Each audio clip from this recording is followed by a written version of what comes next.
Awesome. Welcome everybody back to the KinetiQ Podcast, where we break down kind of how we live a life in motion and how that keeps our mind in balance, and where we get to share stories from other rad individuals that are staying active for life.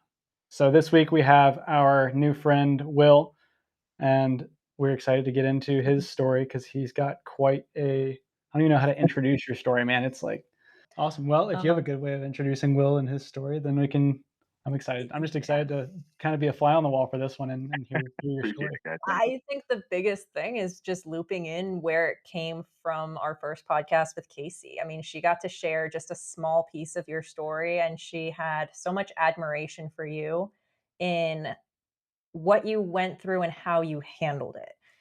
And so we were talking about the brain and neuroplasticity and how mindset shapes everything in your life. And she brought up your story as to how strong and resilient you were through what happened to you. And so she connected us as saying, like, you would be a great person for us to get to chat with. And given my own background of my spinal injury, of course, it's that much more intriguing too to talk with other people and hear their stories.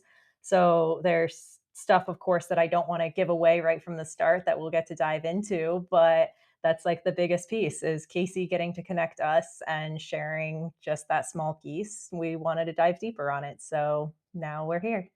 Yeah, definitely. Yeah, and thank you so much for giving me the opportunity to explain the story. 'Cause it's definitely something that's been monumental in like shaping who I am now, and just the experience in itself, like you've experienced too. It's something that you know, aside from just the physical side of it, the mental side of it, it changes absolutely everything for you. Mhm. It's a crazy experience to go through that, and yeah, just thank you guys. Seriously, it's Yeah. really cool to be able to actually explain this on a platform. Yeah, and thank you for Absolutely. being here, and thank you for being open to share it, because that's the biggest thing is realizing stories like this, we just hope that giving a platform to share it helps find the right people for who needs to hear it, who needs that extra encouragement, that extra inspiration, and how does your experience get to further impact other people with how you grew and shaped through it? So, yeah, I think that's the biggest part. And then we just will let you run your introduction. That way we get to hear a little bit more about you, more than just what Kaycee gave the little hints to. You're so much more than just the accident. We don't want to glorify that you had a gnarly accident and you were just simply here because you had a gnarly accident. It's not about that at all. It's about the strength and resilience that showed through that accident. And so we want to like look at just that whole picture of where did you come from, what got you there, where are you now? So tell us just a little bit about yourself and let's lead into it. Cool. Yeah. So I was pretty much obsessed with riding bikes as long as I could remember. My parents would always tell the story like the first time they took my training wheels off my bike, I went down the driveway, like made a right out of it, and just like kept going. And like they had to literally chase me down the block. Like they couldn't keep me off a bike. So I love that. as soon as I was old enough to start building jumps, I was building jumps. By the time I was 8 or 9 years old, I had tables in my backyard and 30 kids in my backyard riding. Nice. We'd all be pushing each other constantly, and it just like completely became my life. Um, so it was a big part of me with riding BMX forever. Mhm. You know, for the most part, I was riding like skate parks, and I got really heavy into riding street for a while. And as life progresses, eventually you get to a point where school becomes a focus, your social life becomes a focus. So I definitely like calmed down on riding bikes for a big part of my late teens and early 20s. But funny enough, a lot of the people that I rode BMX with right around COVID, everybody was buying mountain bikes. So I had all these friends that I used to ride with that were hitting me up like, "You need to buy a mountain bike. You need to buy a mountain bike. It's the Mhm. best thing in the world."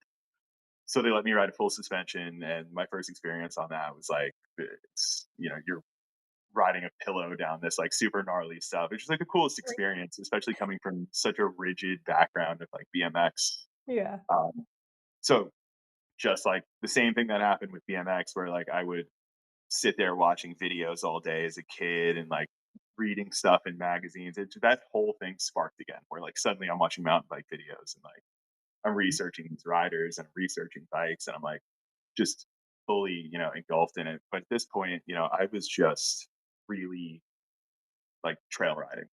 Um, eventually evolved, yeah, into much more. But yeah, that was really like how my start in mountain biking happened. Yeah, I love that, and I resonate with that so deeply, just finding all of it, like, finding, starting with BMX and then getting on a full squish and being like, "Oh my goodness, it just absorbs everything. This thing is a monster truck."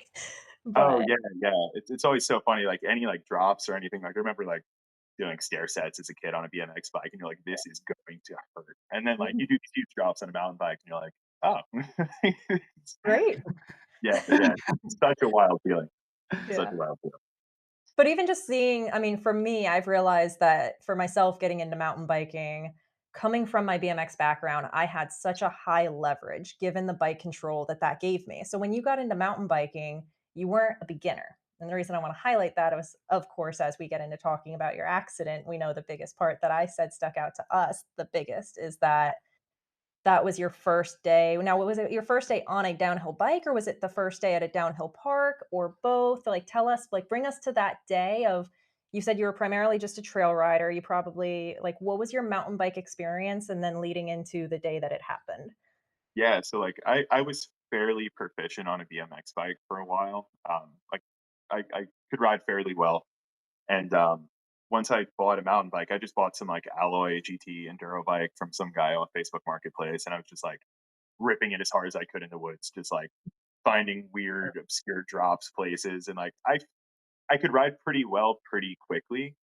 Um, but there's all these factors that come into mountain biking that like you don't understand from BMX. Like the just jumping in itself is like such a different concept. Then you have all the suspension stuff. But yeah, I was fairly proficient riding a mountain bike pretty quickly, but that day was my first time riding a strictly riding a downhill bike and being at any downhill park in general. Yeah. Wow. Crazy. And I know Yeah, I can speak for myself, my first time at a downhill park, it's not the same as just being on a mountain bike trail. So that perspective is just you're in the deep end at that point, but also it is just so much adrenaline and excitement. I mean, it's just a roller coaster. And so yeah, but I think what's most impressive about it is that downhill mountain biking seems to be your primary thing now today. But 5 years ago, your first time ever at a downhill park, you did we yeah, already hint did we already say what happened? I guess in Casey's episode, we already Yeah. said what happened, so we'll give yeah, just, yeah. So, talking about So, the yeah, accident it's doozy. itself. Yeah, that's definitely a bit of a doozy. So so where are yeah, we? What happened? Walk us through it. yeah. So essentially, what happens? Me, Casey, and my buddy Shane, we go up to Mountain Creek to ride, and Lovely. I'm bringing my enduro bike there. And when I get there, I'm like, you know what? I really want to see what a downhill bike is like. So I go in, I'm like, you guys by chance have a an XL downhill bike to rent? Because the bike I was riding was like way too small for me too. So like in hindsight, the fact that I rented this bike probably saved me. Mm, I'm 6'6" and 230 pounds. I'm a big dude. So like I needed something. I needed a school bus of a bike to ride that day. So coincidentally enough, even though they were sold out online, they had like one XL Trek Session to rent. So we go up there, and like the first thing I said is like, I'm not riding any like the Black Diamond jump lines. Like I just want to like get a flow going. I just want to have fun. And we do a couple laps. Oh my god, it's the best thing I've ever done in my life. Like this is the most fun thing I've ever done. Like it feels so natural. Like it feels so good to be back on a bike. And I guess after like 4 runs, my buddy's like, just come with me, check out these trails, like see how you feel. And I think we hopped on from Salvation. Um, so kind of where they have that like on off feature, the mhm. bridge, and so like we ride that, and perfect, awesome time. Like shouldn't have been riding it my first time, but I'm riding it. I feel good. I feel comfortable. Mhm. So we do like 2 or 3 laps on that, and then as we're riding, like let's go grab some lunch.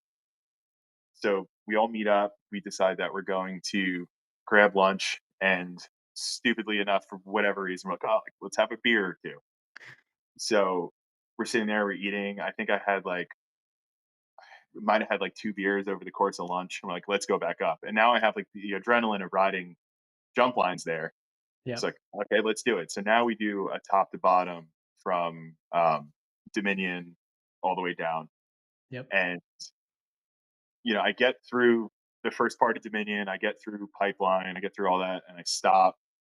up at the top, kind of where you go into like the lower Dominion section, and adrenaline's going. I'm feeling good, and we get through the lower Dominion section, and I just, I there was so much that I didn't know. I felt so comfortable, but there's so much that I didn't know about riding downhill still. And I get to that on off feature, and I get up to the Rainbow Bridge, and I have it in my head. I'm like, okay, so here's what I'm gonna do. I'm gonna come up the Rainbow Bridge off the lip. I just want to do a little nose bonk on the top of the bridge, and I just didn't speed check myself.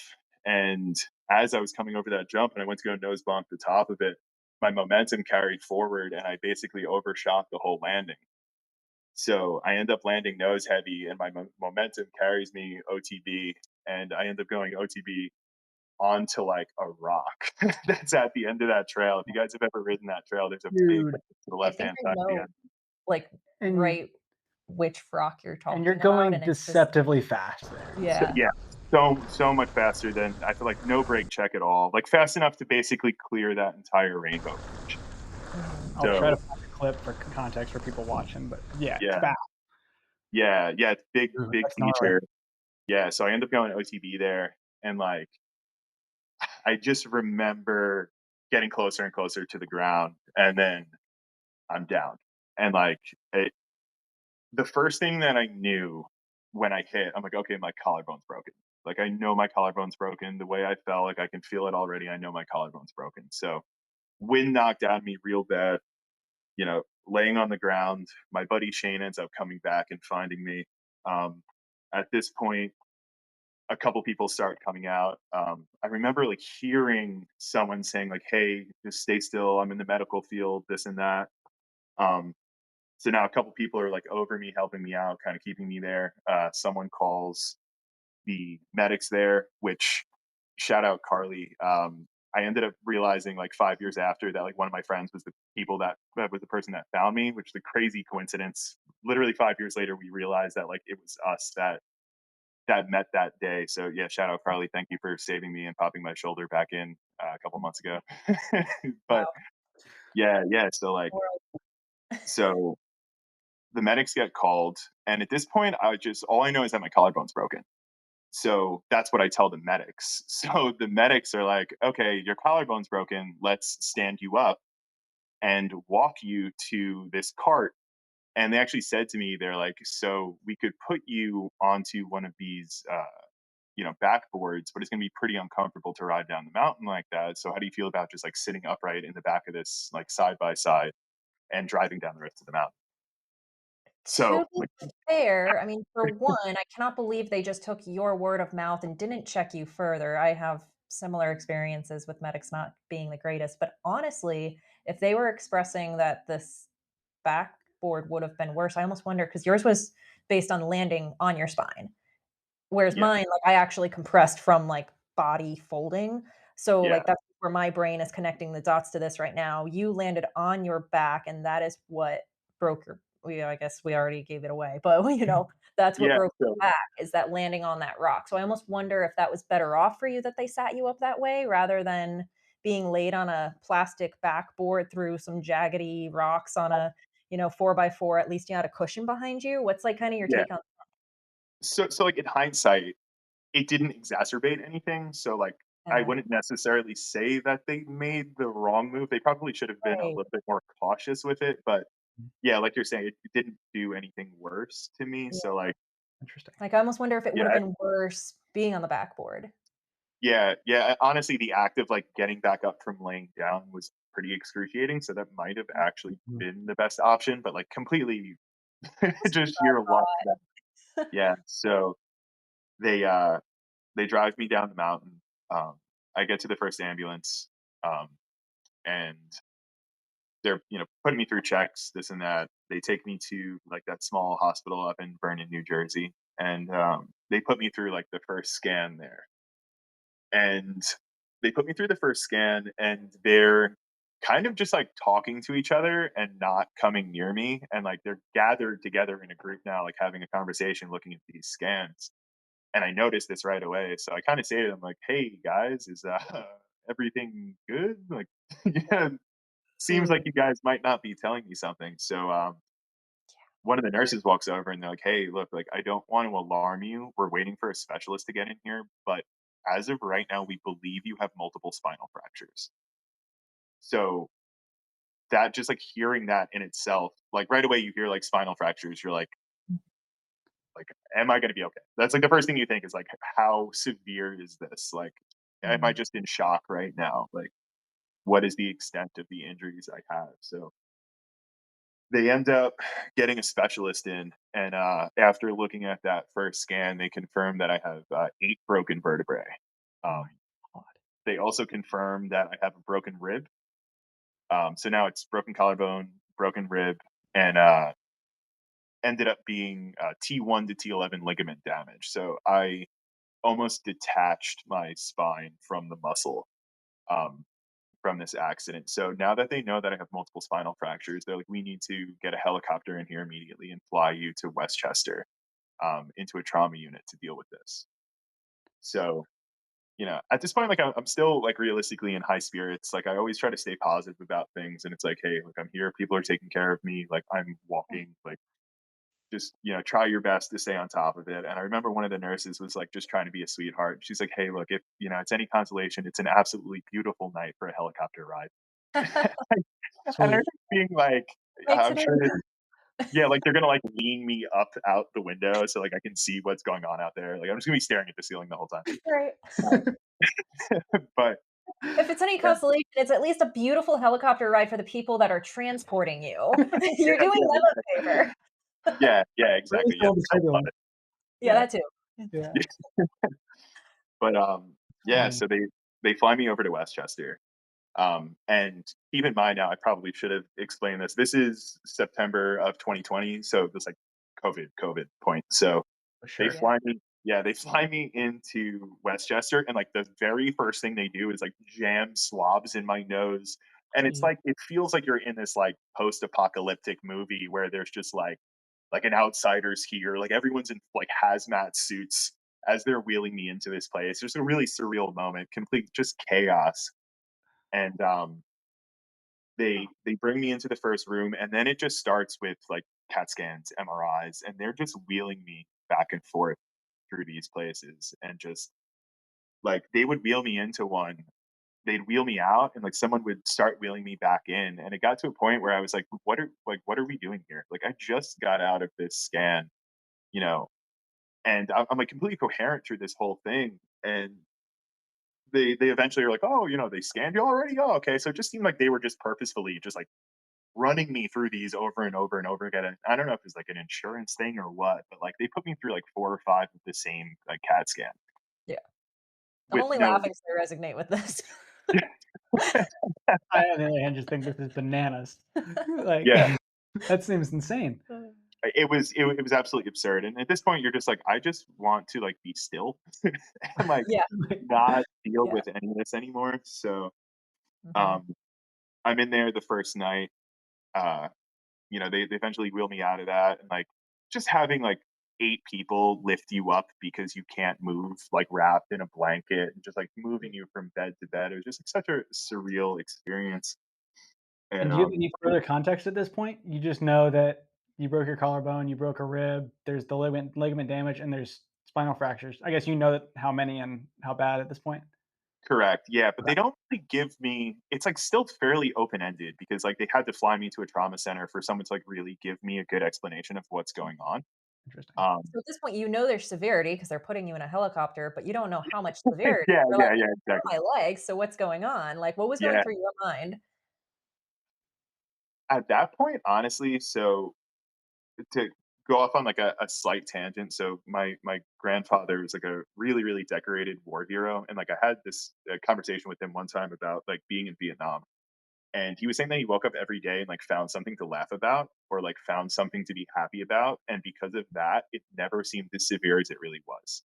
Yep. And he's like Silver Star, Purple Heart, like crazy crazy war hero, did just incredible things. Amazing. And from him explaining that story to me, I always try to keep that mindset going. Like, regardless of how severe this thing you're experiencing is, if you find something to laugh about or you find something that just makes you happy in it, you don't have to lock yourself into that negative thought process. So although I knew how extreme the situation I was in actually was, by making jokes with these nurses, making jokes with these people who are bringing me food, like trying to just stay positive through everything, it definitely pulled me away from just being like, am I always going to be, how bad is this? What's going on? This and that. It was like kind of just ride the wave, and you're in good hands. You're with people who are going to be trying to help you. So like do your best to almost make a joke out of this.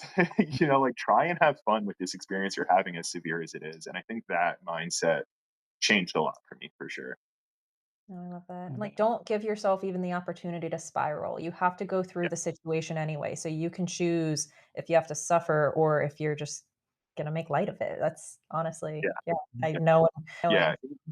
knowing. Incredibly helpful to have that Mm. in the back of my head the whole time. But um, as things progressed in the hospital, there definitely became a point where like I realized like I can't just like keep joking about this. So Right. I day one went through, and I had this absolutely incredible nurse. Her name was Ashley, and she would like if they gave me medication, she would sit at the end of my bed and just like talk to me and like wait to see how the medication affected me. She would, Mm. ask me about riding, ask me about what was going on, like put whatever I wanted on the TV for me, and she was just like really, really helpful and made me feel so comfortable with the situation I was in.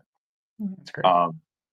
And the next day comes, and I have a different nurse, and prior to this, so I'd never had any experience whatsoever with any kind of like narcotic pain medication. Like it just never was anything I'd experienced before. So I didn't know how it affected me.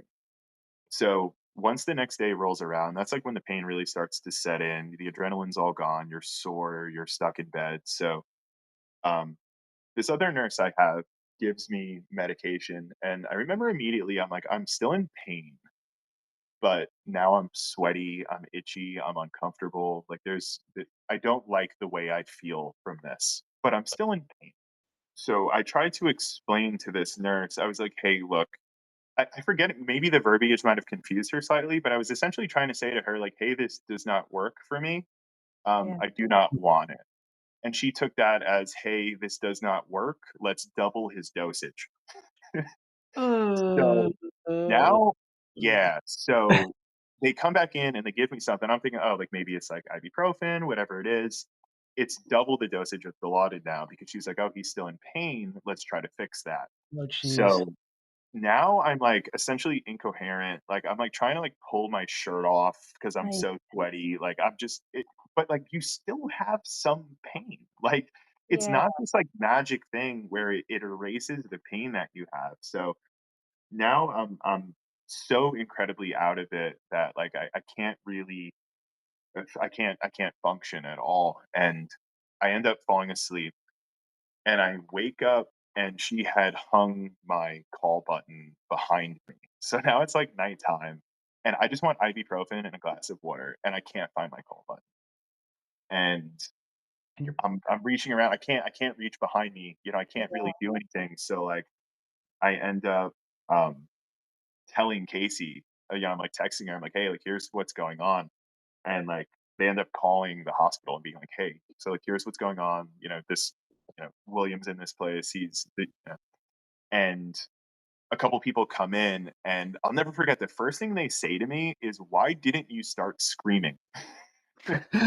And I was like, I just wanted water. Like, why would you hold my call Oh button my behind me? Like, I'm god. not just going to start screaming in a hospital. So you walk in there and say, okay, can I have ibuprofen and a glass of water? Like, why? What, What like, a weird reaction. yeah. Why didn't you start Why didn't you screaming? start screaming? Yeah, yeah. Just yell as loud as you can. That'll help. Yeah, But okay. yeah, because I and don't want more extreme medication, so I'm not gonna react extremely. yeah, yeah, exactly. They strap them down. No.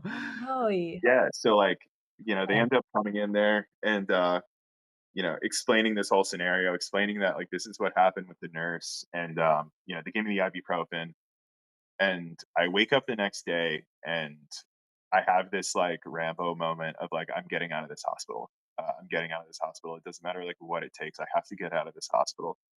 And so what I did is I broke my left collarbone, so my right arm was still good. and I was tall enough that I could actually lock my feet at the end of the hospital bed. And then what I was doing is I was locking my feet there, and then I was using my good arm, and I would slowly like pull myself up to a seated position and lower myself back down. And I would just do this over and over and over again.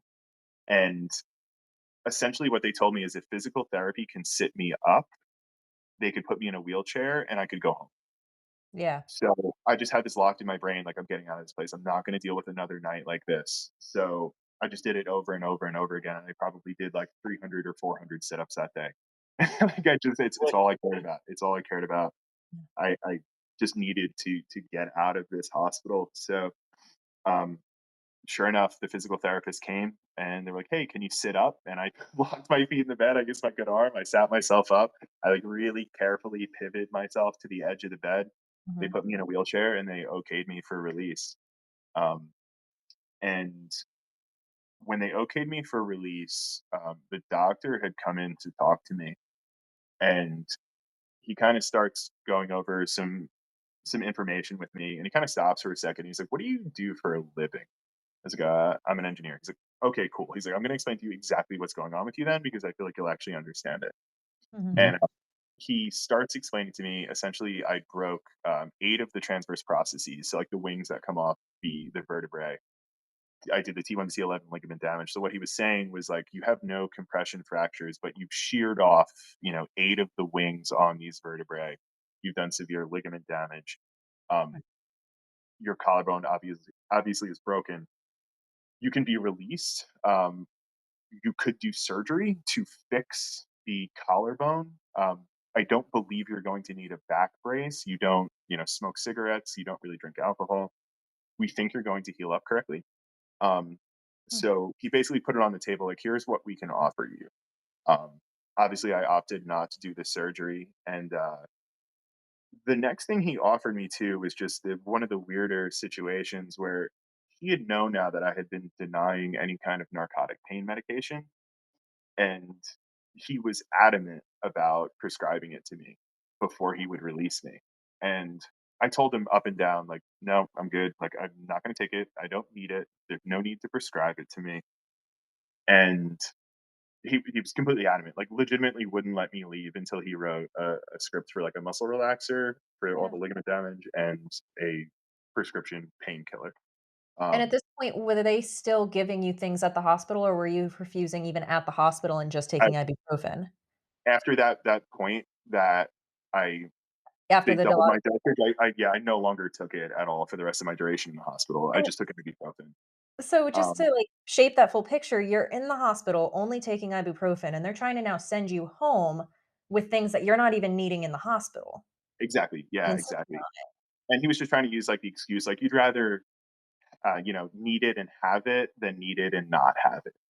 it. Right. And Why there's a I, medical I didn't consider it initially just because I never had, a drug problem, but it's so prevalent in this country that a buddy of mine asked me, did he ask if you had a problem prior? And I was like, no, he never said a word about that. Yeah. And it kind of clicked for me like, wow, like I could have been like pleading with this guy, but like too nervous to explain it. And he didn't even consider it.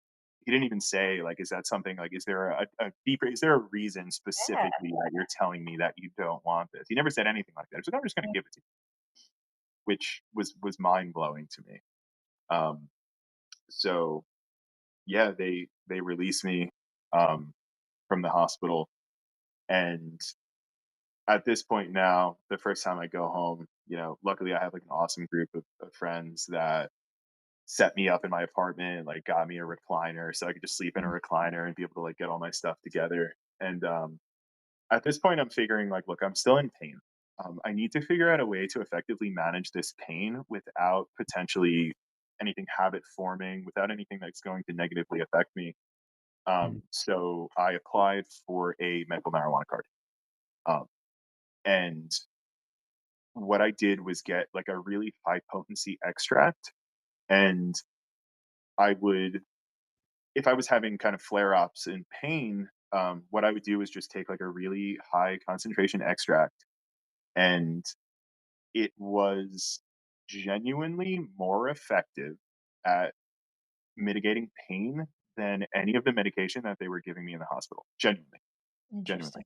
That's It fascinating. was yeah, and I never, I remember being a kid and seeing like when medical marijuana was first popping up in like Colorado. I remember like having this mindset of being like, oh great, like I'm sure it's super positive for small scale pain, Mhm. but I never thought genuinely that it would be able to replace something, like a narcotic painkiller. Like Mhm. my spine is broken, and it was more effective. I mean, part of it is probably the anti-inflammatory, properties of it.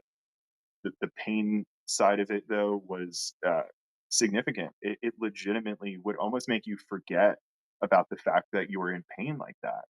Yeah, that's It amazing. was yeah, it was a fascinating discovery for me. And I was actually just explaining to a buddy of mine prior to coming on that one of the most amazing things to me about it is typically, if I would ever get like anxiety or nervous from any kind of THC product, this whole process when I was injured like this, I never even got the beginning of feeling nervous.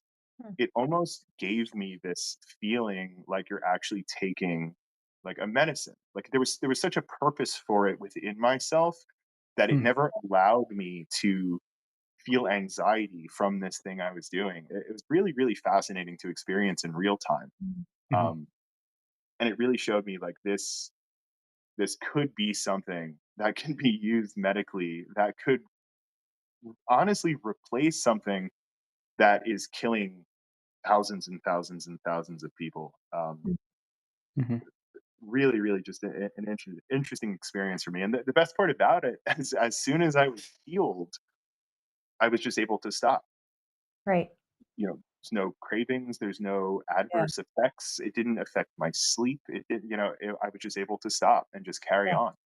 And to counter that, and just where I kind of shared with you my experience with my back and why this piece of your story is so intriguing to me is that I don't have the experience that way. I have the experience that they loaded me up on everything they needed to. And that's why I had that thing of Percocet I have a terrible reaction to. And when I said in the hospital, I don't want to be on that, they just put me on things that made me feel worse. So I Yeah, feel like your side of that story is hitting me at my core of, yes, I feel that.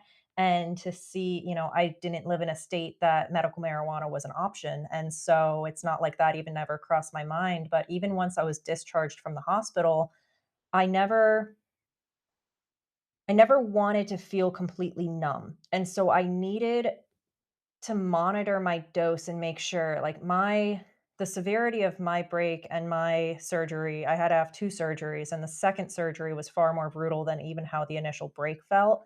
And so the amount of pain I had was something so beyond excruciating that even with morphine, it was worse than my initial break. And so they had me on morphine straight out of the surgery. They got me off of it as soon as they could and switched me to Percocet, which is when I learned I had an extremely adverse reaction to that. But I didn't know that because my first surgery, they only had me on Percocet. And when I tried to express how terrible I felt from it, I didn't know I felt terrible from what they were giving me. I was expressing how terrible I felt. I had hot flashes. I was itchy. That's why I was like, ooh, can I guess what you were yeah, describing? We yeah, had a different experience with, yours being Dilaudid, but my bad reaction was Percocet. And my first go around, they did not want to listen to me. I had to be in a hospital for a week, and they had me on Percocet the entire time, and I was having hot flashes, but I was freezing and all of these crazy, like, itchy sensations and all of it, and when I tried to explain how I was feeling, they said, "Well, you broke your spine and you went through a spinal fusion. Your body is in shock." Chalked it up to that answer. They yeah, didn't consider switching the meds I was on, nothing. And then so about 3 months later when I had to have a correctional surgery, I was taken off of morphine as soon as they could after the surgery, and they put me straight onto Percocet. I immediately flashed up with all of those side effects again, and I said, "Oh my god, that's what I was suffering with my first surgery was Percocet. It was not a trauma response. yeah, It was yeah, Percocet. Get me off of this right away. Give me other yeah, options. I don't want this touching my body one more time." And I had to fight for that. And then they, gave me a whole dose of whatever else they gave me. They sent me home with Oxy. And my mom was helping me monitor my timing and my dosage. And we were taking like the least, like, how little of a dose can I take to not be in excruciating pain? But as soon as it hit a window that I needed to take it again, and if I missed that time window of it wasn't even because of pain, it was based on a time window. I was so nauseous and side effects beyond belief. And Yeah. so I was to a point that I was like, I need to get off of this as soon as possible. And we started to slowly try to wean myself off of it. And it just is terrifying. I mean, I've never had an addictive personality, and not one part of me felt addicted to it. I didn't want that feeling, but my body was destroying itself Yeah. with what I was putting inside of it. And so that's why this part of your story is so intriguing to me, is what is the alternative option of that? And hearing that from you is, that's impactful for me. So I hope it's also impactful for anyone getting to hear this. It's why, Yeah. yeah, So Yeah. that was really like one of the biggest takeaways from it for me is like, wow, did I, and obviously like I didn't discover that. It's something that people have been using for pain literally since sure. people had discovered it, but it Mhm. felt like because of the severity of my accident and the effectiveness of it, it felt like this, you know, shining light at the end of a tunnel. Like, wow, like this is actually possible for people to use for extreme, pain relief. And like you were saying, you brought up a wonderful point in the beginning of that, and it's, I don't want to feel numb. Yeah. What we do, riding bikes, whatever, like any kind of extreme sport, like you're going to get hurt. It's inevitable. And it's so important to understand what your body's telling you. And if Yeah. you're numbing these, injuries completely, how do you know how hurt you are? You know, I recently I had a couple a couple doozies this season too. I dislocated my right shoulder. I dislocated my left ankle. And the whole thing, like I didn't really use anything that whole time. Like I wasn't really even using THC for it too, because like, yeah, like you're in pain, but the Mhm. next day you get a little better. And the next day you get a little better. Mhm. And I want to know, like, hey, if I extend my arm out, it really hurts. You Yeah. know why? Because it's healing. Because Mhm. your body fixes itself. Mhm. You pay attention to the position they tell you to put it in order for scar tissue to grow back correctly. And, there's a lot of things that you need to pay attention to, Yeah. but your body does an incredible job of communicating what it needs to you Mhm. via pain. And if you're numbing yourself out, you have no idea whether or not you're actually healing. Yeah. So I love that you brought that up because I did kind of overlook it in what I was explaining.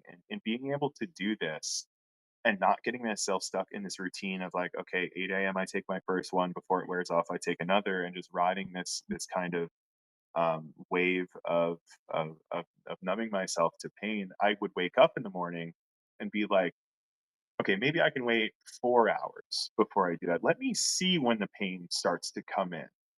And that's how I really would gauge, like, hey, like I haven't used any THC this whole day, and I really haven't been in pain. So it was easy for me to kind of decipher what my body was telling me because I wasn't using something that would have any kind of negative impact if I didn't use it. It was completely up to me when I would try to use this for pain relief. Interesting. Can you describe, I guess, what the sensation felt like when you were on that higher dose on the days where the pain was real bad? Beyond, like, obviously it helped with the pain itself, but were you, I mean, did you feel stoned? Like, did you like out of it, or like were you still coherent and clear minded? Like, I just want to kind of dispel or Yeah, understand the full picture of that. yeah. So what's super interesting about it though is like, so you do still have that, for lack of a better term, like psychoactive aspect of it. So like you do still understand that you have THC in your system like that. But the way I was describing it to people is like, do you remember that sensation like the first couple times you would smoke weed where like you would sit there and you felt like your legs went numb? Hmm. Mm, Like you would have that sensation where like you kind of like you felt as if like kind of any kind of like pain or feeling would almost like wash out from you in those like early days of smoking. Interesting. And it was almost that same sensation where Mm. I would take it, and after a little bit, like where I had that pain almost felt as if it kind of disconnected from the rest of me. So it would take whatever pain I had and just kind of like wash it out. Mhm. And it would last like that for maybe like 3, 4, 5 hours, dependent on like the level of dosage I would take. Mm. And you would definitely get like the psychoactive effects of it, but it was, you felt like what you were doing was so beneficial, Yeah. Mhm. um, that it never felt uncomfortable. You were never like, "Oh, man, like, I should be doing this or that." You're like, "I'm Yeah. incredibly injured, and this thing is helping me right now." So the Yeah. psychoactive effects never really were negative. If anything, it put me in a headspace of, like, kind of deep thought and, like, That's understanding of what much I was better. going through. Yeah. I was gonna Interesting. ask, do you think it actually in the end, like in especially in retrospect, do you think it helped you be in more in tune with your body and what you were going through? I definitely think so. I definitely think so, and you kind of have that, like, when you would have those introspective moments on anything like that, I think it definitely gave me so much insight on, how I would move forward with everything that happened. And one of the big takeaways from those periods of time is, and I'm sure you guys have experienced it too when you have an injury, one of the funniest things is like when you get hurt, you start thinking about every single thing that you could have been doing when you were able bodied. Yeah. You're like, Mhm. why have I not been going to the gym 7 days a week? Like, Right. why am I not trying to run more? Like, why am I not doing this? Why have I not gone on hikes? Like, I should play basketball. Like, you're thinking things that you haven't done in 20 years. What are all of the things my body is capable of, and I'm not utilizing it to its maximum ability? Yeah. Yeah, yeah, and as soon as you're hurt, so I feel like that introspective, Yep. Mhm. mindset that I was having from that is I would have these deep thoughts of like, what am I going to do once I'm good to go? Mhm. And as soon as I could kind of walk around, I would just start like walking around my block, still sling on from the collarbone, just like real slow walks. And I basically promised to myself that as soon as I could get to the point where I could comfortably run, I would run a 5K. Mm. Um, So I forget exactly what the time span was, but relatively quick, all things considered. I mean, I got hurt in September, and it might have been April or so that I Mhm. ended up running the 5K.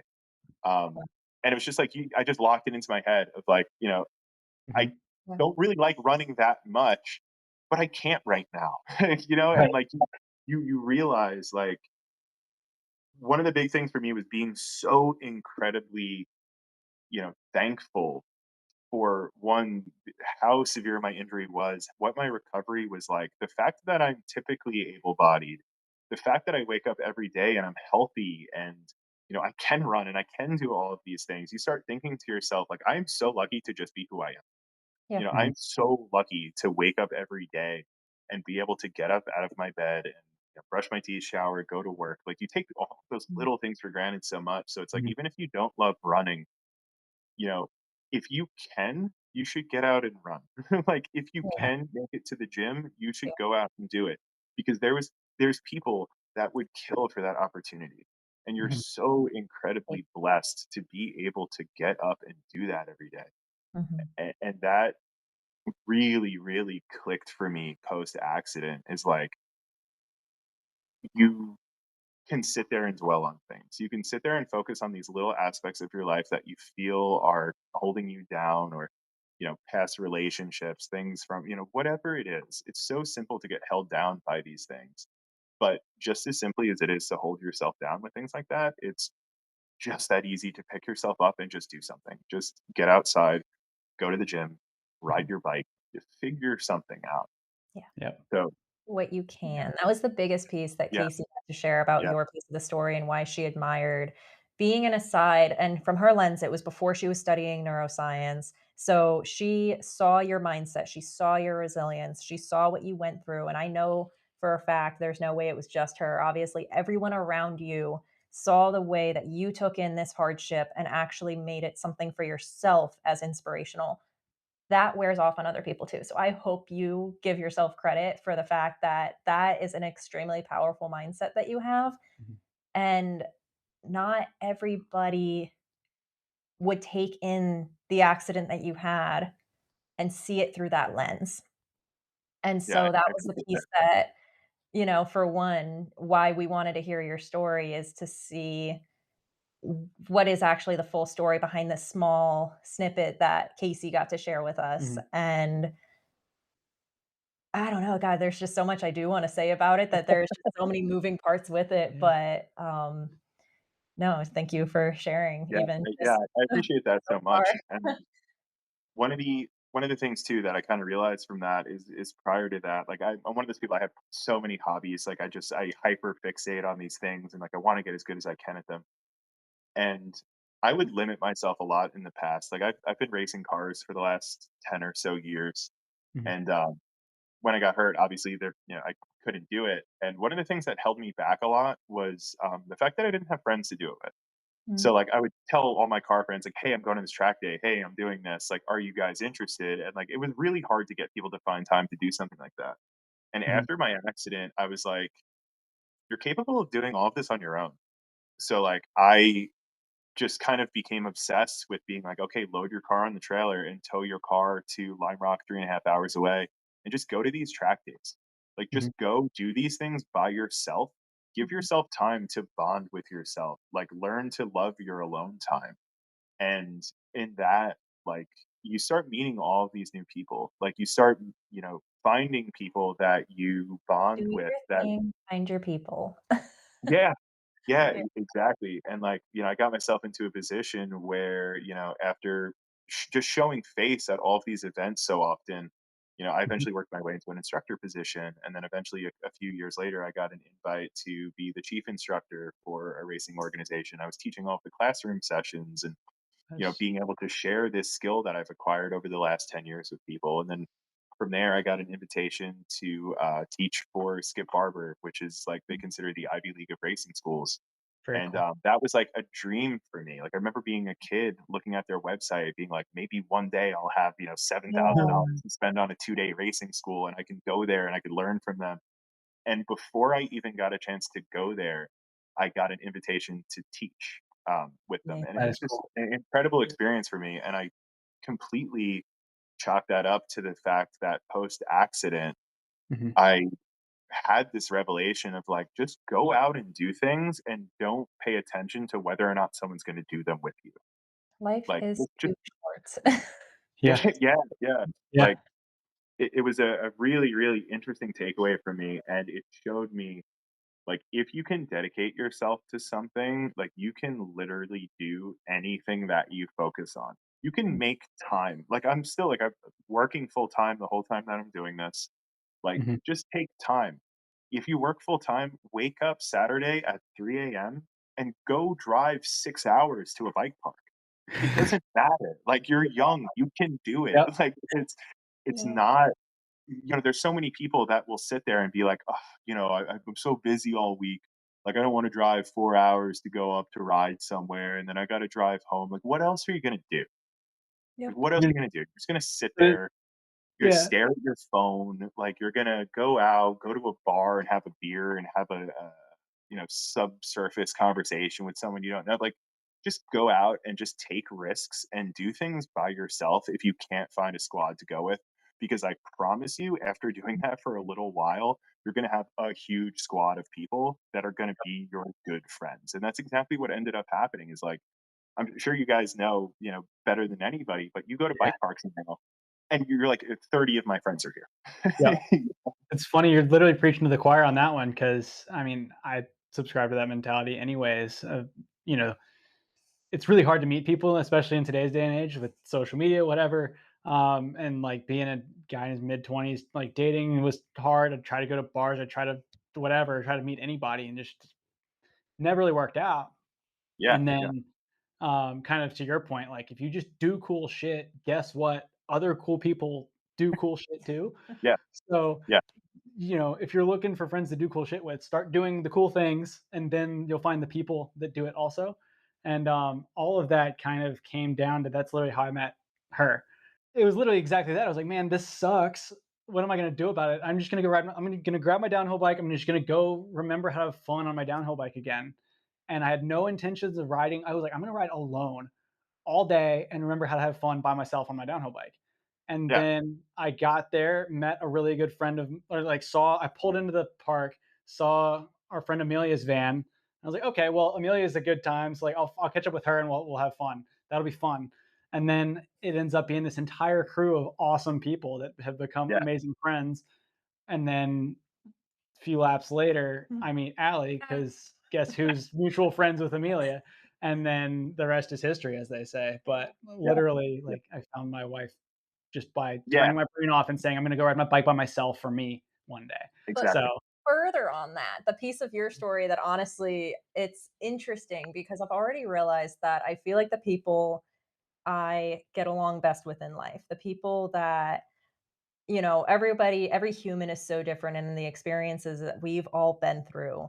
But the like minded humans, the ones that appreciate life on a deeper level and say, everything that's happening, this life is still mine, of life is too short for mediocrity. Like, I'm going to go out and I'm going to do the things I love. And you sharing that point of the accident giving you that perspective. It's interesting for me because my accident happened when I was 19 years old. So I was still in the early roots of life of getting my feet on the ground of where I get to lead my own life. And then suddenly I get knocked down. And so, you know, I know yours was 5 years ago, so a different age of when it happened. Yeah. Mine was in, like, as early adulthood as you can get to almost, and so, as I got my feet back on the ground, it was about 5 years after my accident, I decided, "I'm not waiting around for anything anymore. I'm moving into a van full time and traveling the country Yeah. solo, going wherever my heart takes me because I've got friends across the entire country thanks to this little bike of mine. I'm just gonna go follow jams and events," and, had a job opportunity that allowed it of getting to work remote, so I didn't have to be location bound, so I'm, tremendously grateful for that. Not everyone has that, but now it's led to why we wanna build our own thing, is to have that. I've been given that taste of freedom. I said, "No, I'm chasing that. This is it. This is what I wanna dedicate my life to." And without having that shift of just go out and do the things you love. I was already doing that before I decided to take the leap and move into my van full time solo. And I was living on the road for about 2 years by the time I met this one at a downhill park. So Yeah. it's just, everything leads to the next, but it just comes to get out of your shell, get out of your comfort zone, do what you love, don't get stuck. Yeah, oh, 100%. And like I feel like people, unless you're in this community, you don't understand how great all of the people in this community really are. And yeah. it's like nothing I've ever experienced. Like I mean, I recently went up. I got invited to ride the lab up in Vermont, and I'm meeting all of these people for the first time. Like my buddy Pierce invited me up there, so like I go up there. I'm riding with a bunch of people, and like right away, I'm like, okay, first, just like the vibe of Vermont is fantastic. But like, I'm kind of saying, like, in passing, like, oh, I would love to move to Vermont. And my buddy Mhm. Pierce is like, okay, so here's where you could send your application. Like, I can probably get you a job with this company. And then another person's like, I have an apartment in my house. So if you're interested, you could move into my apartment. And it's like, these are all strangers, but just that general vibe of like, we all put our lives on the line constantly to do this insane thing that we love. And you have to be like a special kind of crazy to do it. So we all just bond with each other. Yeah. Yeah. You know, the how deep this community runs is absolutely incredible. And like, you'll go to events like, a friend of mine just bought a house up in Vermont, Mhm. and I went to her housewarming party, and I'm talking to people. I'm like, oh, like, where'd you come from? Like, oh, I live like 2 hours away. Like another person, like, oh, I live like 3 hours away. I live 45 minutes away. It's like, and all you guys came here just to like celebrate something. Yeah. Like where I am, I'm on Long Island, and like everyone lives 10 minutes away from each other, and it's like pulling teeth to get people to meet up. But Mhm. people in the bike community are like, oh, my friend bought a house. Like, I'll drive 3 hours to hang out for 2 hours. Like, Yeah. the community is just incredible. It gives you such a sense of family and purpose and love and enjoyment. It really, really, for anyone that like feels Mhm. like they don't have a place, buy a mountain bike, Get a bike. take yourself to a bike park, and Yep. just start riding. Just In your start place, I riding. find you. Those Yeah, like, those roots are so deep in the BMX community too. Like, freestyle BMX is the exact same vibe, which is why mountain biking has so quickly stolen my heart too. It's like, I love both. I have not given up freestyle. I've just had an injury, so I've been off the grid with a little bit, but it's just yeah, simply like the people are what make it, and Mhm. that exactly that, whether it's a BMX bike, whether it's a mountain bike, like, get out, go do what you can, go where you can, 'cause not I grew up in South Florida, so that's why I didn't do much of mountain biking. There's yeah, cross yeah, yeah, country pedaling, but it's really not that exciting. But, the skate parks are pretty awesome, and this yeah, scene is wonderful. So, Mhm. yeah, it's yeah. And that's really where I came from too. Was like the skate park scene because I was on Long Island, so yeah, basically Florida. In terms of elevation change. So yeah. like pretty much all we had was skate parks or like the occasional college. There was like a really big dirt jump community out on Long Island for a very long time, I but say I was traveling a kid. fun. Yeah, yeah, like I was a kid and those jumps at that point in time, you're like, no one can, like a human being can't ride those. It's just like a vert lip that's 9 feet high. And it's like, it just looks like a quarter pipe to you. So like growing up is like, no one even tried to ride them, but you could just go to Yeah, skate parks, ride some colleges and stuff. And like, that's pretty much all we had. Mhm. yeah. Yeah, very No, cool. that's awesome. But yeah, I mean that honestly that covers so much of what we were diving into, and like the shift in perspective, realization that time is precious. We're literally just hitting all the key points that I wanted to fit into this. And so it's amazing Mhm. just to let it come naturally.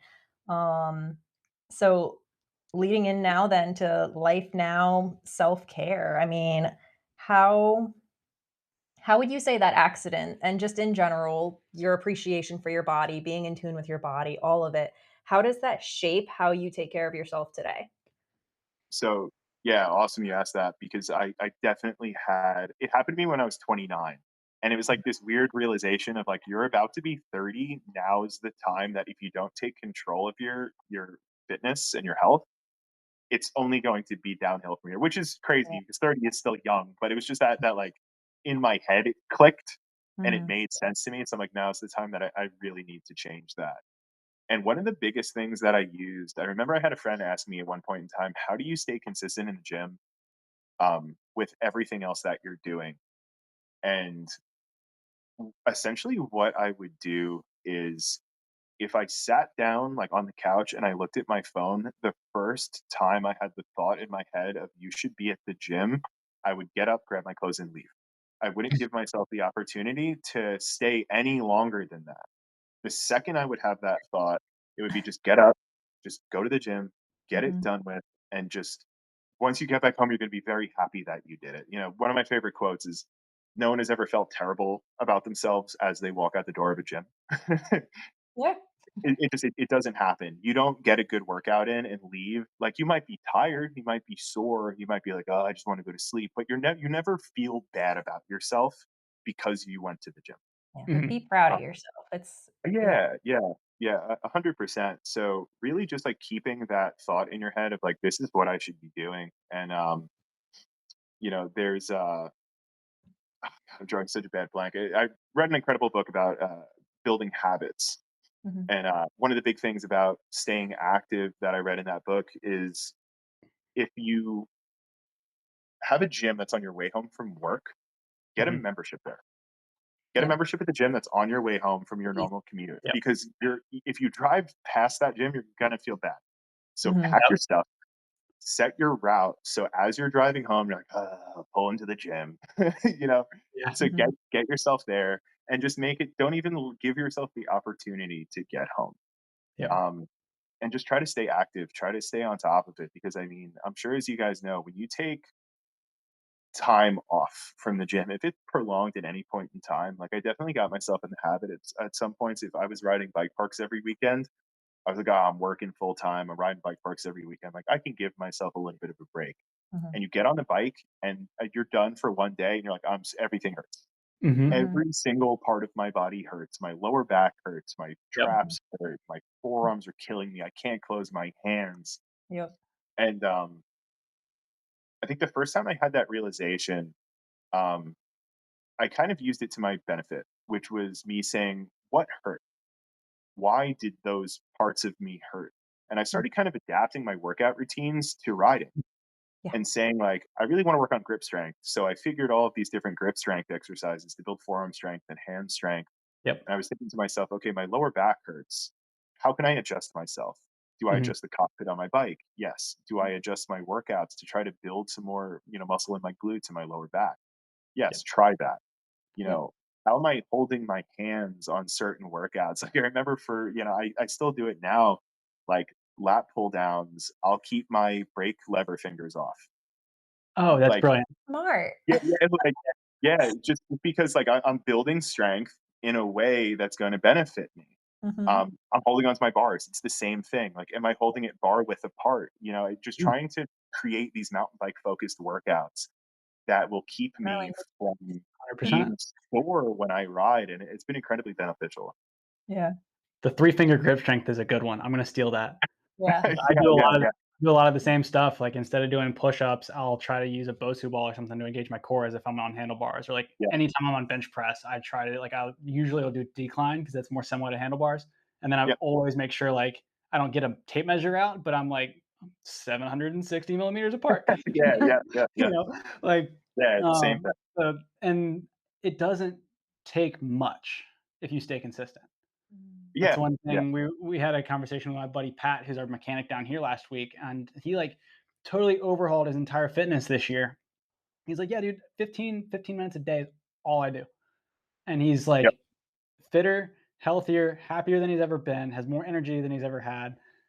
Now that he's in his mid 30s, like, and it doesn't take much if you just do it consistently. Yeah. yeah, yeah. There's a really really cool interview. I think it was one of like Khabib Nurmagomedov's trainers was talking about the way that they train.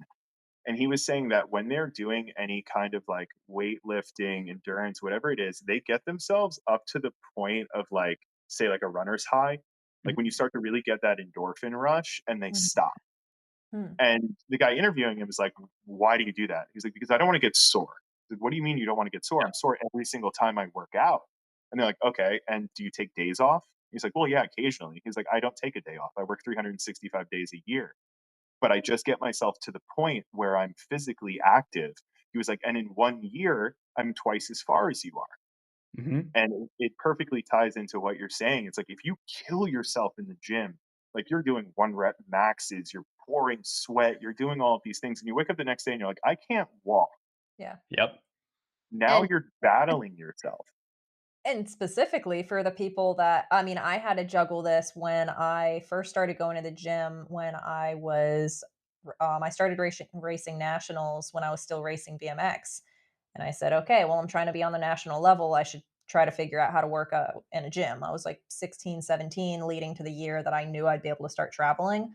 And so I didn't know much about working out and I had to figure that out. And I realized if I'm working out at the gym and doing what I feel like I'm expected to do, what my vision of like working out at a gym was, I was so sore I felt like I couldn't ride my bike. And I said, "Okay, no, that's something's got to give here. I'm in the gym to be better on my bike. I can't have my soreness from the gym taking me off the bike. Mhm. That's completely counterproductive. So what do I Yeah, do about this?"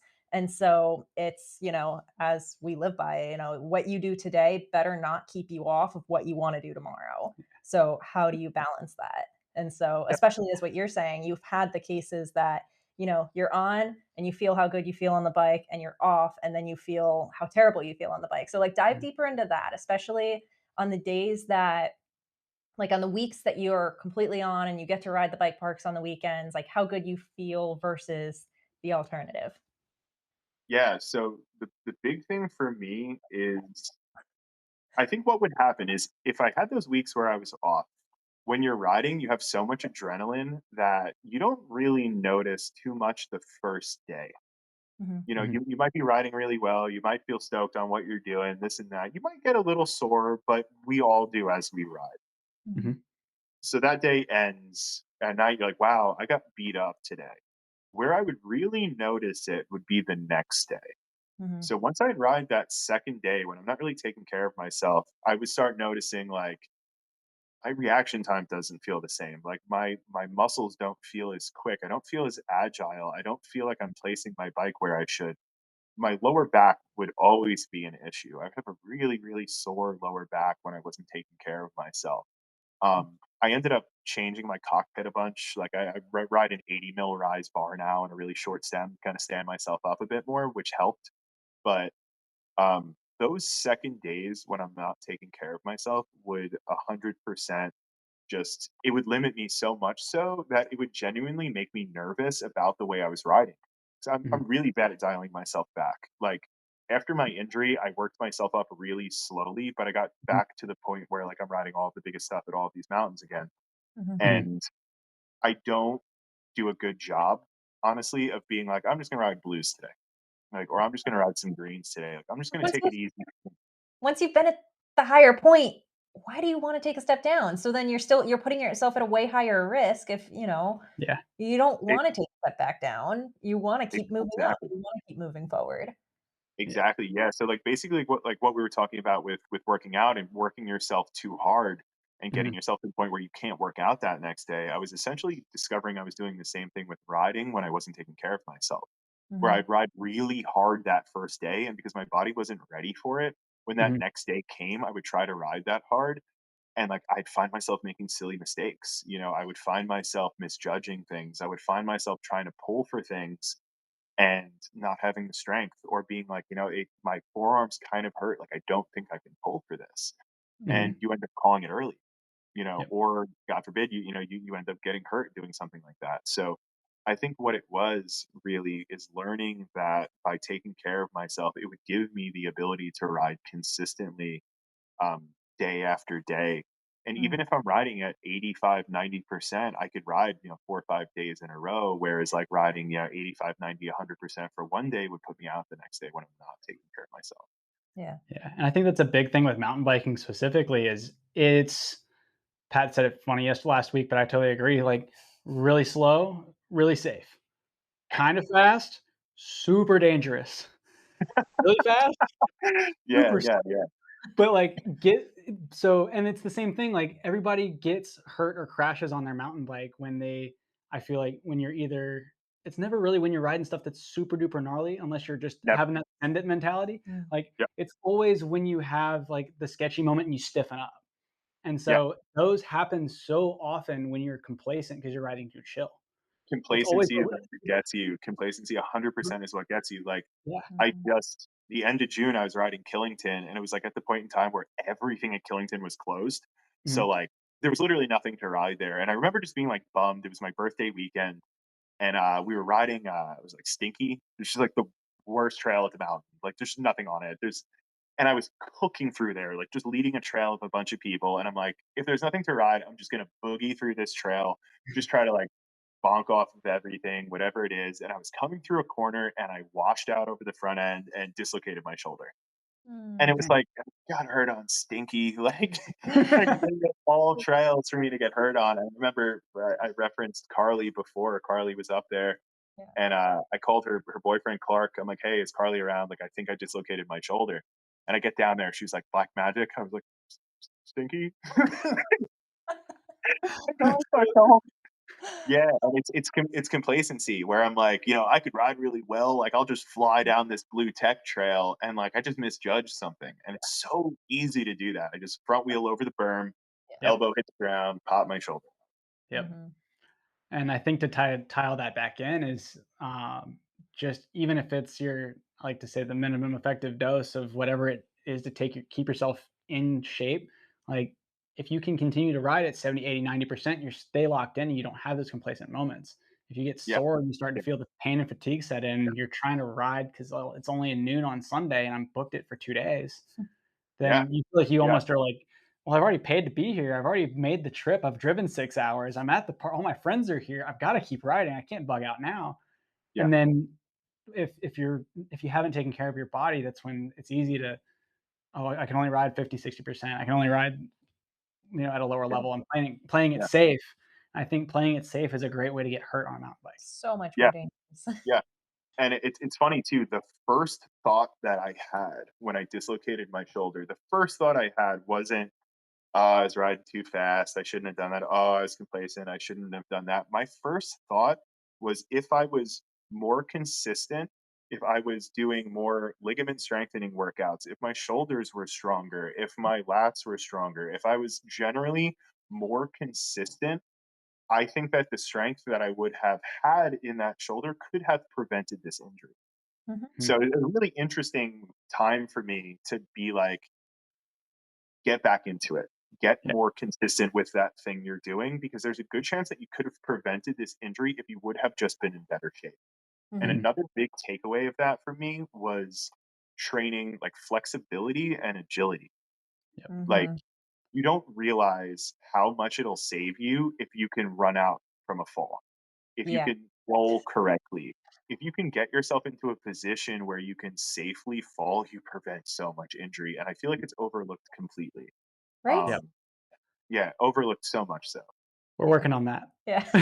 Yeah, I'm It's literally part of what we're trying to do. I'm literally working on a mountain bike fitness and longevity course right now within our cool. community. Yeah, yeah, And I was a gymnast as a kid, and so I am bendier than most and I know how to fall and tuck and roll. And I think 6 years into downhill racing, the only injury I've had was like a partial AC separation from, yeah, and that was a very like I was at my most out of shape. I was not going to the gym. I was working full time as an engineer in a factory, and like let myself get lazy and had a stupid crash that popped it. Like, exactly. but that's Yeah, it in 6 years, and I credit a lot of that to like having the agility and the mobility and knowing how to fall. Because Mhm. I've crashed just as much, if not more, than anybody else on the mountain. Um, and being able to avoid those injuries, I think, is a big piece of that. And so, Like the um, oh, I spatial totally agree. awareness, like that comes yeah, like so much of that comes from the work being put in day by day, but then also knowing how to get out of the bad mhm, situations. I mean, he took me to the local parkour gym and said, "We're learning dive rolls." I'm like, "I yeah, know how to yeah, bail off my BMX," but when I was getting much heavier into riding downhill, it was like, this is a really big bike to bail from, and there's a lot of trees around it. It's way different falling on the BMX versus falling on the mountain bike. So it's like, how do you get out of bad situations? And one thing Yeah, is keeping your body strong, but the next is also teaching your brain how to process it and how you mhm, should move and what you should do to get out of it. So that's yeah. yeah, Yeah, and and actually, an interesting point from that, which was one of the scariest things I think that happened from my entire accident, was once I went to my spine specialist. Um, when you have like a catastrophic accident like that, it's really hard to put the pieces together of like exactly what happened. Mhm. So sure, because I broke my collarbone, I kind of assumed that I landed like almost on my chest, and Mm. it popped my collarbone there and kind of flipped me over. So I was like, God, like I was so good at tucking and rolling on BMX. I was always able to get out of these falls. Like I must just, I'm getting older. I'm not as agile. I must have fallen wrong. And I kind of said that to my spine specialist. And the guy was like this super, super dry, like super genius of a spine specialist. yeah. And he just straight face looks at me. He was like, "Oh no, no! If you didn't fall correctly, you probably would have died." I was like, Oh, Yeah. "Oh my god!" He was like, Yeah. "No, no, you fell the right way. Don't worry." And yeah, like just straight face, like, "Oh, you probably would have died if you would have fallen the wrong way." Wow. So Yeah. It's that's like your definitely body something. reacted in some sort of way that was the, preferred. yeah, Crazy. Yeah, so like that is one of those things that I like remember as I was getting closer to the ground, of just kind of being like, "You're going over. You're Mhm. going over. Like, can you roll?" Awareness. What do you do next? yeah, Yeah, Yeah. can you tuck? Because it's happened, from riding BMX, like short wheelbase bikes like that. It's so simple that like you do something stupid and you go over. Hitting a curb as a kid, you go over the bars. So like you get to that point where like it almost becomes comical in a sense, especially growing up with a jump in my backyard. It's like, learning threes on it, learning tail whips on it, like learning all these things. There's points where you Mhm. get tied up in the bike and you have to roll. So Yeah. like I remember in the back of my head being like, tuck, like see if you can tuck. And after I got hurt, I'm like, you didn't do it. And like come to find out, like that very well could have saved me. So Yeah. that putting that into your routines of just like practicing something like that is Mhm. so incredibly beneficial, and it could realistically save you. Yeah. yeah, 100%. And how was the physique of your body like at the time that your accident happened? Were you at a stage of life that you were thinking you're in shape, or where were you at? So I was consistently inconsistent. So Yeah. I've been working out on and off since I've been like 16 or 17 years old. Mhm. At that point in time, I was actually thinking back, I was actually fairly in shape because I remember because all the gyms were closed for COVID, one of my friends had just like a bench and free weights and a bunch of stuff. And we used to just like go out in his backyard, Mhm. like some 1990s hip hop movie, and just like Nice. work out with music in his backyard. So like I was fairly consistent in the gym at that point in time. Mhm. Um, there was probably a span, there might have been like a month or two that I didn't work out because of COVID. And weights, people were charging $1 a pound for weights, which was like insane. That's Like, nuts. Yeah. I remember those like Bowflex adjustable dumbbells were like that like $1,200.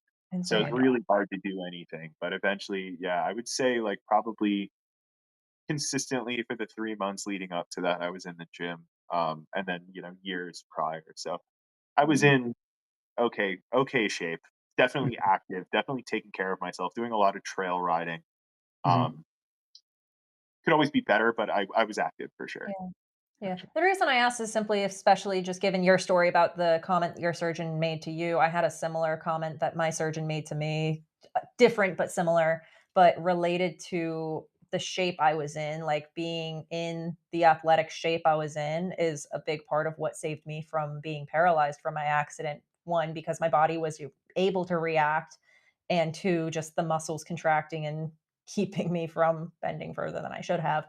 And Yep. so, as much as I did crush my spine, it still could have been that much worse. So, I also wonder from you and your perspective and the way that you landed, how much were your muscles actually protecting your back? Because I'm sure they definitely were. And so, if someone else went splat on that rock, it could have been completely different. I definitely think so. I definitely think so. And I think that it like in a sense was like kind of a paradox too, because like I remember, Kaycee would always make fun of me for how not flexible I was. And she would always give me this like, muscles don't grow unless they're flexible. Like you need to have this flexibility in everything that you do. And I think a part of it too, I think that it protected me, but I think at the same point in time, if I would have been more focused on mobility and flexibility, there's a chance that I might have been able to have slightly less ligament tears, Mm. and Mhm. which would have potentially caused less of those transverse processes to break. I do think that flexibility would have helped me dramatically.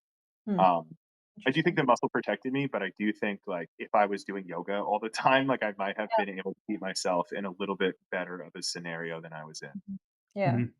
Yeah. It was deep, deep internal core muscles too, especially. So, Yeah.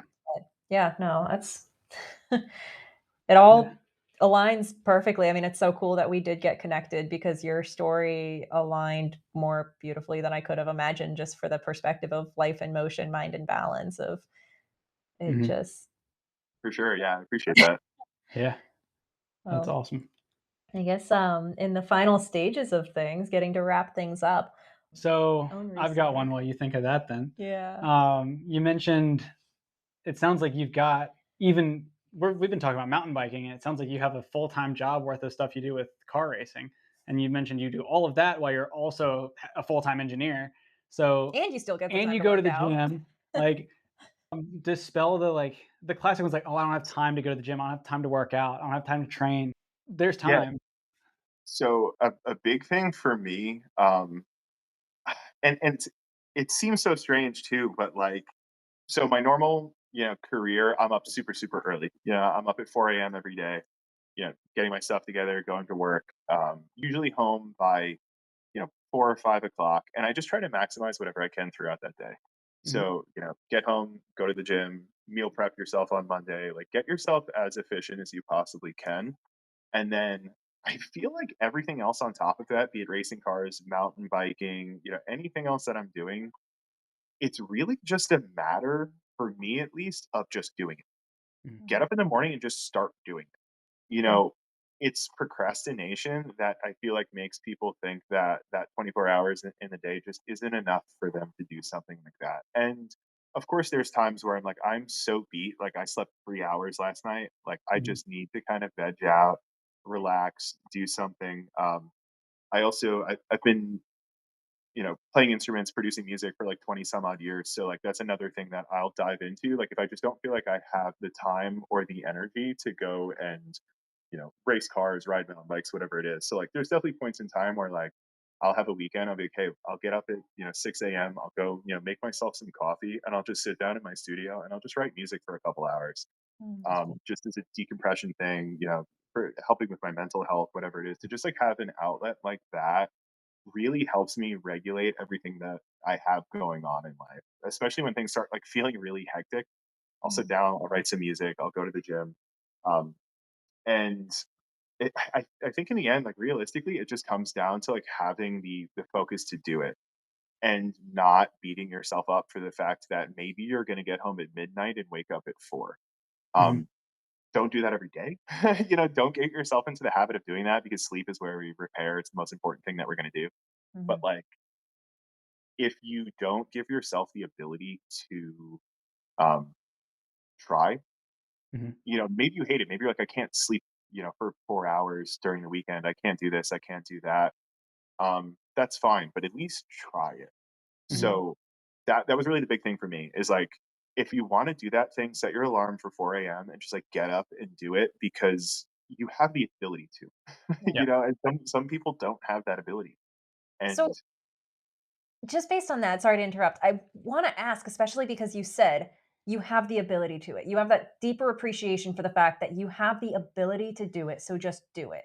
Did you yeah, have that strong mindset before you felt like it was almost taken from you? so yes and no. It definitely was not as deep rooted as it is now. Um, I think that I had these things that I would hyper fixate on, be it severe, untreated ADHD or whatever it is. I would definitely have these things that I would hyper focus on. Yeah. Mhm. Music was a really big thing before I got hurt. I was playing a bunch of shows. I got to play a couple festivals and stuff. It's a really, really cool experience for me. It was something I felt very deeply about. So I would kind of hyper fixate on stuff like that and be able to really dedicate some time to it. But I think post accident is really where I was like, I can do anything that other people can do. And like not even from like the aspect of being like I'm this like great person, but it's like if you dedicate yourself to these things, Mhm. you can realistically do anything that you set yourself out to do. If you love something, if you're passionate about something, like if you want to get really good at absolutely anything, we live in a time where it's completely possible. If Yeah. you love cars, go on YouTube, watch videos about how to work on a car, save a couple bucks, buy yourself a little bullshit car, go to a track day, and just start meeting people and start driving and start doing these things. And like, what is it going to take out of your life if you Mhm. love it? You Mhm. know, you work full time, whatever it is. Do you have one free day? Go do that thing you love for that one free day. And I think Mhm. before I got hurt, um, it was way easier for me to get stuck in this thought process of like, okay, you're working full time, be it 40, 50, 60, 70, 80 hour weeks. I had stints where I was doing 7 days a week, 12-hour days for like months at a time. And when you're doing something like that, obviously it gets incredibly intense. But like if you have a day before my accident, it would be really easy for me to be like, you're working so hard, sit on the couch all day and relax because you've been doing so much of this. But Mhm. after I got hurt, it was way easier for me to be like, you remember that time where you couldn't do anything? Like you should go out and actually try and do something. Yeah. So I do Mhm. think that my mentality changed post accident. Um, but it is something I am one of those people that will hyperfixate on particular things and try to get myself to a point where I get really, really good at them. But yeah, no, to Feel you. preface what you're just saying, for sure, it definitely changed me.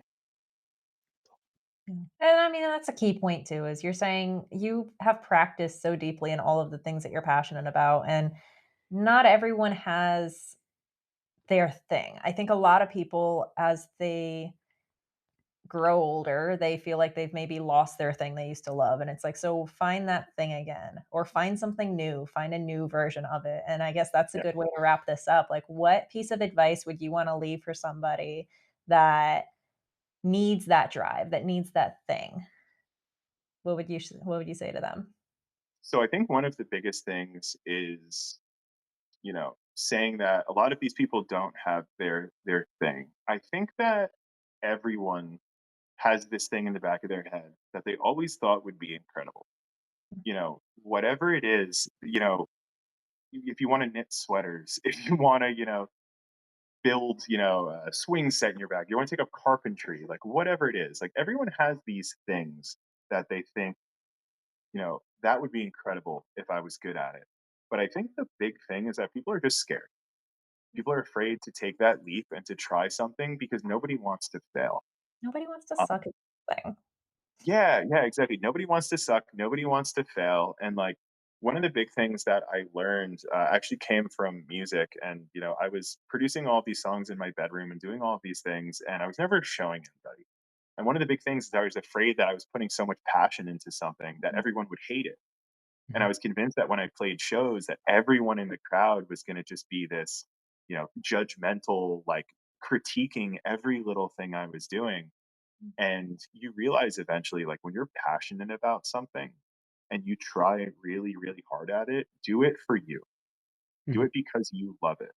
Yeah. And if you don't stop, it's inevitable that you will be successful in that. So I think for everyone out there who feels like they don't have their thing, um, pick something. Pick something that you're passionate about. Pick something that you love and do some research. Join a Facebook group, talk to people about it, figure out what a great starting point is, and just start doing it. You don't have to tell anyone, you don't have to advertise it, you don't have to post online that you're doing it. Whatever it is, you want to be a carpenter, buy some wood, buy some tools, and just start building things. Yeah. Create that passion within yourself. Um, it'll change everything for you. And I think really it's about taking that risk, you know, just taking that leap of faith and putting all of yourself into something that you genuinely care about and do it for you. Couldn't have said it better myself. That's Yep. amazing. I love Appreciate it. it. Absolutely. We are, Yeah. yeah, we're excited we met you because I just through this conversation, getting to unpack all of it, realizing you are completely speaking our language, and I love it. Yeah. And really, really grateful for your time on this today. And Yeah, thank you so much for having me, guys. Thanks for coming on, man. Really appreciate the time. yeah, it's And been great. cool. And thanks Yeah, of everybody. course. Yeah. Thank you guys so much too. This is something that I've been looking to do for a while, and I really appreciate giving me the opportunity to speak. Absolutely. Absolutely. Awesome. Well, Cool. sweet. Well, bye Bye. everybody. Just Take care. kidding.